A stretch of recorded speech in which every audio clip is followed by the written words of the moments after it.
Assalamualaikum warahmatullahi wabarakatuh. Perkenalkan, nama saya Ani Yuliatun, NIM 240700037, Prodi PG PAUD B1 2024, Fakultas IKIP Siliwangi. Dalam kesempatan kali ini, saya akan melakukan wawancara dengan narasumber, yaitu Bapak Ketua RT beserta Bapak Bendahara, terkait permasalahan dan solusi kewarganegaraan. Wawancara ini saya lakukan untuk memenuhi tugas akhir ujian mata kuliah pendidikan kewarganegaraan dengan dosen pengampu Bapak Asep Haryudin MPD. Baik, kita langsung saja ya Pak. Untuk narasumber, Bapak kami silakan untuk memperkenalkan diri. Baik, terima kasih. Perkenalkan, saya Pak Yadiansyah selaku Ketua RT di Komplek Permata Kopo, tepatnya di RT 8 RW 2. Saya didampingi bendahara saya, silakan Pak. Assalamualaikum, saya Fanfan Darmawan, saya di pengurus RT 8 RW 02 Permata Kopo 2 ini sebagai bendahara. Baik, bisa dimulai ya Pak untuk pertanyaannya. Silakan. Ke Bapak Ketua RT dulu. Bagaimana pandangan Bapak tentang kondisi masyarakat di lingkungan saat ini? Baik, kondisi masyarakat di lingkungan Permata Kopo hakikatnya sangat banyak sekali ya. Walaupun sebenarnya masih belum ada yang berKTP domisili. Dengan 560 rumah berarti kurang lebih 560 kakak sama dengan 2.500 jiwa. Kurang lebih seperti itu. Jadi banyak sekali dari latar belakang dari mana-mana ada. Kurang lebih seperti itu. Siap Bapak. Menurut Bapak, apakah warga di sini cukup aktif dalam kegiatan sosial atau politik seperti pemilu atau musyawarah warga, Bapak? Secara keseluruhan warga di sini sebenarnya aktif, tapi ada juga yang nggak aktif ya, karena mungkin kondisi internal gitu ya, atau keperluan ya. Bisa dibuktikan bahwa nggak semuanya rumah di sini terisi, ada juga yang kosong. Tapi secara keseluruhan yang ada ini bisa dibilang cukup aktif. Apa masalah terbesar yang menurut Bapak berkaitan dengan nilai-nilai kewarganegaraan di lingkungan ini? Kalau menurut saya yang menjadi permasalahan di komplek kami di sini yaitu mungkin nilai kebersamaan. Nilai kebersamaan ini bisa dibuktikan dengan data yang diperoleh melalui iuran wajib. Nah, data ini ternyata versus rumah yang tadi 560 kakak tidak semuanya membayar. Nah, itu ada hal-hal tertentu yang menurut kami berpengaruh terhadap keberlangsungan gitu ya. Karena hal tersebut dibayarkan untuk kenyamanan dan juga pembangunan. Mungkin seperti itu kurang lebih.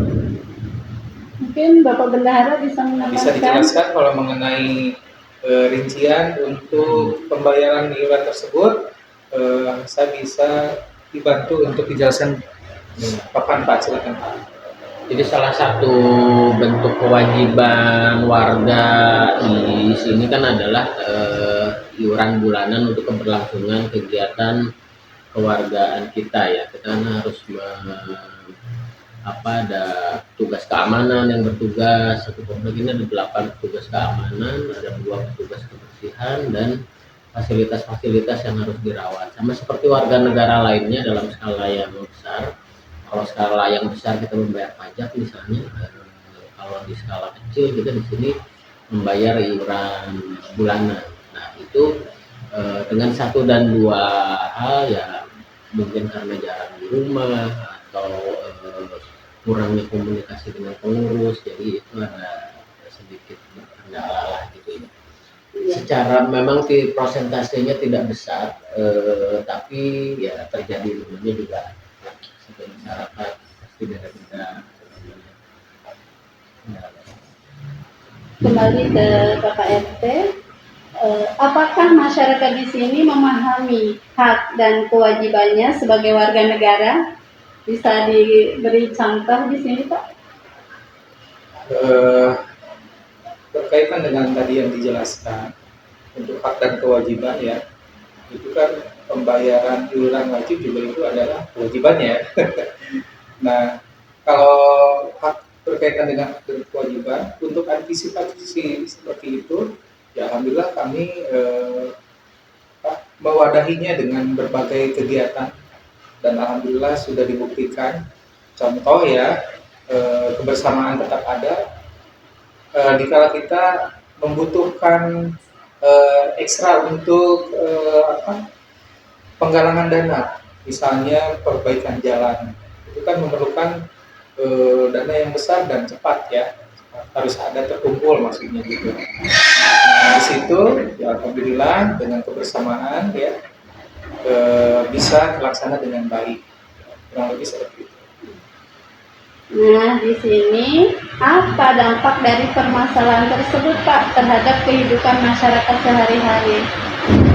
Dampaknya terjadi kecemburuan sosial ya Bapak ya. Ada yang bilang wah ini bayar itu bayar gitu ya. Tapi tetap sebagai pengurus ya nanti akan tetap mengusahakan jumlah rasionya semakin membaik. Nah, ini juga alhamdulillah sudah ada pergerakan gimana caranya biar semuanya membayar sesuai dengan kewajiban masing-masing.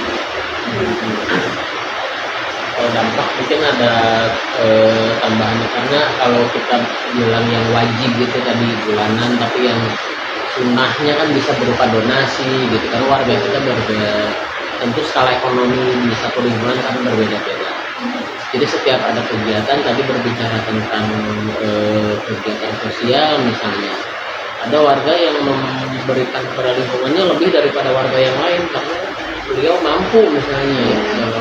Itu juga kami wadahi sebagai pengurus. Yang penting kan pengurus itu tugasnya adalah menyelenggarakan seluruh kegiatan warga ini agar hak dan kewajibannya tadi terpenuhi itu. Hak keamanan, hak kebersihan, termasuk hak misalnya tiba-tiba orang tuanya sedang di luar kerja, dua-duanya anaknya sakit nggak ada yang nengok, petugas keamanan, tetangga dan pengurus juga sigap untuk membantu kalau ada musibah gitu, kematian misalnya ya, ada warga yang makan, ada yang sakit, itu haknya warga juga dinaungi oleh pengurus. Bagaimana respon atau sikap warga dan pihak berwenang terhadap masalah tersebut? Respon dari warga, ya alhamdulillah ya dalam hal ini saling membantu ya Pak ya. Ya tadi sudah disebutkan juga salah satunya yaitu penggalangan dana terhadap pengumpulan untuk renovasi fasilitas umum. Nah itu luar biasa, apalagi kegiatan-kegiatan sosial lainnya juga alhamdulillah ya dampaknya ya tetap kebersamaannya tetap ada gitu. Dan harus terus diingatkan, maksudnya terus Kewajiban sebagai motivasi pengurus ya, pengurus kan buat diingatkan juga ya Pak. karena warga ini kan bukannya, mungkin ya mereka juga sedang sibuk atau ada hal lain gitu, sehingga bukan tidak peduli sama sekali, tapi kewajiban kita mengingatkan kami bersama pengurus. Apa yang sebaiknya dilakukan untuk mengatasi masalah ini, Pak? Nah, untuk mengatasi masalah ini, sekali lagi tadi sempat menyentuh ke arah karena ada masalah di pembangunan ya, terkendala dengan karena nggak semuanya membayar iuran itu. Jadi dari kita mengharapkan kucuran dana dari pemerintah kabupaten, sedangkan untuk hal kesana belum terrealisasi karena kondisi internal dari developer belum menyerahkan PSU secara umum ke pemerintah kabupaten. Yang pertama itu, yang keduanya dari pihak pengurus tetap memfasilitasi atau mewadahi sarana-sarana untuk agar terjadinya kekompakan itu terus berjalan. Ya misalnya dalam hal kerja bakti, atau misalnya siskamling, atau musyawarah warga yang diadakan insidental, kurang lebih seperti itu. Iya. Apakah sudah ada program atau kegiatan masyarakat yang berupaya membentuk karakter kewarganegaraan? Jika ada, bagaimana efektivitasnya, Pak? Kalau melihat program ke arah sana, kita sempat mengadakan contoh kecil ya, siskamling ya, yang diadakan setelah hari raya.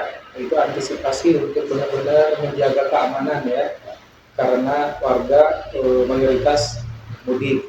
Nah itu dampaknya kebersamaan juga alhamdulillah ada gitu ya, memberikan kenyamanan langsung ke warga.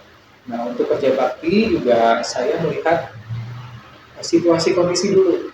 Kalau bisa diperlukan, warga juga sebenarnya ini sudah menanyakan, Pak, yuk kita kerja bakti. Nah itu contoh kecil bahwa warga secara keseluruhan tetap ingin ada kegiatan tersebut. Dan di grup kanal komunikasinya ada grup WhatsApp warga, Nah, betul, WhatsApp per blok gitu. itu juga Jadi nyambung ya, Pak, Ya. antara warga. Jadi kan warga juga tidak sepanjang atau banyak waktu di rumah gitu ya. Jadi kita fasilitasi komunikasi dengan pengurus ini, ada grup WhatsApp yang seluruh RT, ada yang per blok gitu, per paguyuban tadi. Jadi tetap tersambung Komunikasi. komunikasi. Iya, baik, Pak. Untuk pertanyaan terakhir nih, Pak, apa harapan Bapak terhadap generasi muda terkait kewarganegaraan ini? Menurut saya, harapan dari saya terkait generasi muda ya, yaitu semakin tinggi nilai nasionalismenya, yang dari pengurus mengusahakan program untuk arah ke sana ya, misalnya kerja bakti, gotong royong kayak gitu, terus kegiatan-kegiatan 17-an. Nah, mudah-mudahan ini ikhtiar saya agar nilai nasionalisme kewarganegaraannya semakin meningkat. Mungkin teman-teman mau menambahkan? Dari kami juga ya, setiap program melibatkan anak-anak muda ya, tidak hanya program yang kaitannya dengan warga seperti Agustusan atau kerja bakti gitu, tapi juga program-program keagamaan di kota kami ada masjid gitu. Kita setiap kegiatan-kegiatan Tablik Akbar, Idul Adha itu juga melibatkan anak-anak muda sebisa mungkin terlibat, agar mereka juga tahu nih, anak-anak sekarang kan kadang-kadang nggak kenal siapa tetangganya, siapa temennya yang di blok depan gitu, karena punya dunianya masing-masing kan anak muda. Jadi harus diberi media atau momen berkumpul lah gitu ya. Baik, terima kasih Bapak-Bapak atas wawancaranya kali ini. Semoga solusi yang Bapak harapkan tercapai dan lancar. Sekian wawancara dari narasumber, yaitu Bapak Heri juga Bapak Pangeran. Terima kasih atas waktunya. Wassalamualaikum warahmatullahi wabarakatuh.